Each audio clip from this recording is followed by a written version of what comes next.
Ayun oh, car wash tayo today. Good morning at sana okay lang kayo lahat dyan. Yung auto ko, di ba, siguro more than a month na tumirik banda dyan kasi nga naputulan ng timing belt. Kaya ang gagawin ko ngayon, since okay na siya, lilinisin ko dahil simula nung nasira siya, hindi ko na nalinisan, hindi ko na nalagyan ng car cover, kaya karumal-dumal ang itsura niya ngayon. Yung dungis niya kasi tabi kami ng daan, kaya takawali kabok. Hindi ko na tinakpan, madudumihan din naman. I-engine wash ko muna siya dahil medyo madumi. Ayan o. Tapos body wash. Nakapag-prepare na ako dito na sabon. Ito sa body, pang spray. Tirahin muna natin to, baka tirahin pa na iba.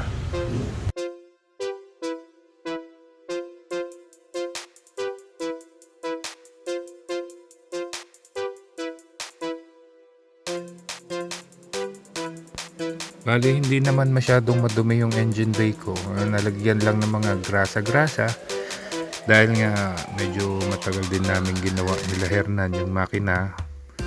Binaba namin talaga yung makina kasi.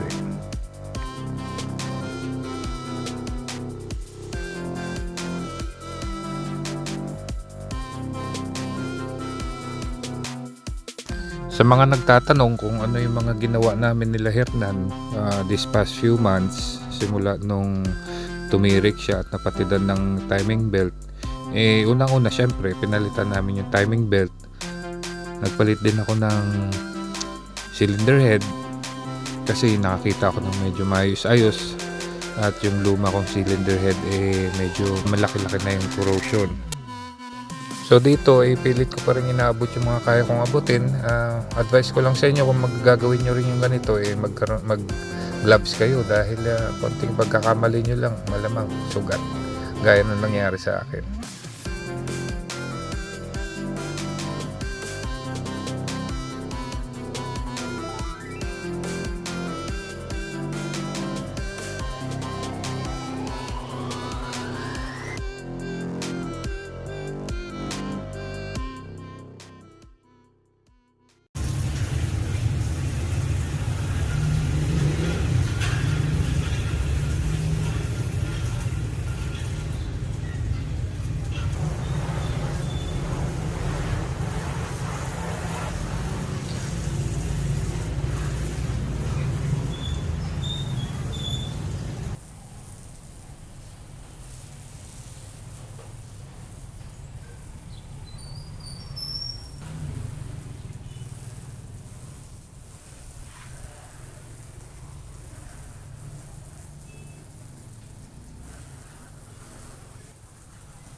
By the way, sa mga gustong magpa-shoutout dyan, mag-comment lang sa aking videos. And kung bago ka pa lang sa aking channel, pindutin mo na yung subscribe button. Isama mo na rin yung bell button para mayroon kang notification kung may bago akong upload. Okay?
Ito, nalinis ko na yung trunk. Medyo madaming molds kasi nga na-stuck siya ng matagal. Tapos tag-ulan pa. Pero natanggal ko na yung mga amag.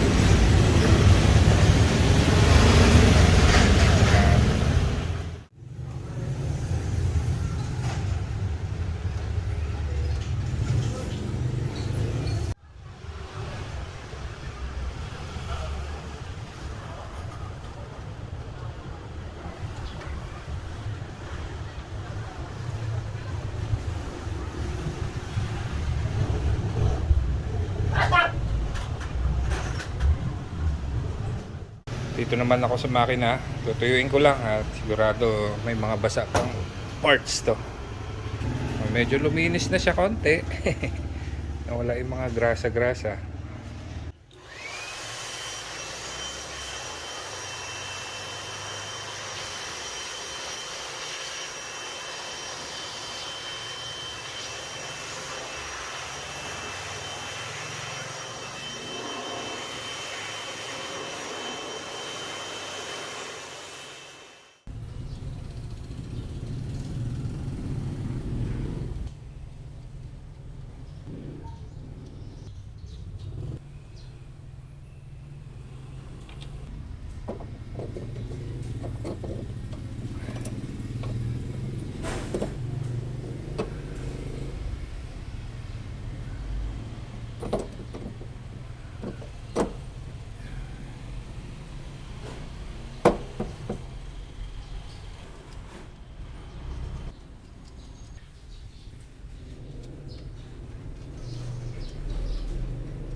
thank you for watching. I will see you on the next one.